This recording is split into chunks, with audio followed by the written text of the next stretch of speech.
Let's sink our claws into the jump scare master of the game. Today in Ark vs Reality, we're talking about the Megaraptor. In Ark, the Megaraptor is designed to be a creature of fear rather than force. It's medium-sized, fast and aggressive, with long claws and a low, stalking posture. Its most notorious abilities are its ambush attacks. It can leap out unexpectedly, knocking players off their mounts and briefly darkening or blurring their vision, causing disorientation. Although it has fairly low health, it makes up for this with speed and unpredictability, thriving in darkness, caves and forests where visibility is already poor. The game depicts the Megaraptor as a mesopredator, a mid-sized predator that depends on ambush mechanics rather than sheer physical dominance. The real Megaraptor, however, was very different. It was likely a carnivorous macro-predator, meaning it was large enough to hunt relatively large prey without having to rely on tricks or sneak attacks. It lived during the late Cretaceous period, around 100 to 90 million years ago in what is now Argentina, South America.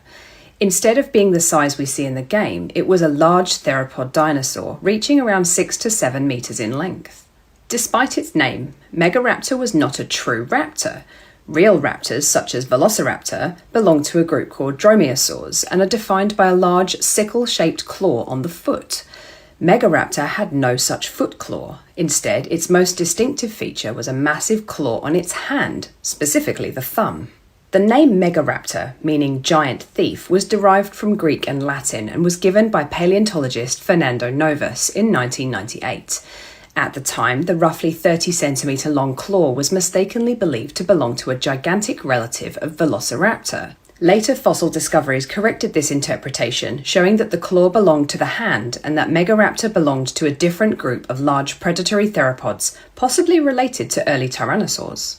Other fossils found include parts of the arms, claws, skull and skeleton, revealing long, muscular forearms and a lightweight but powerful build.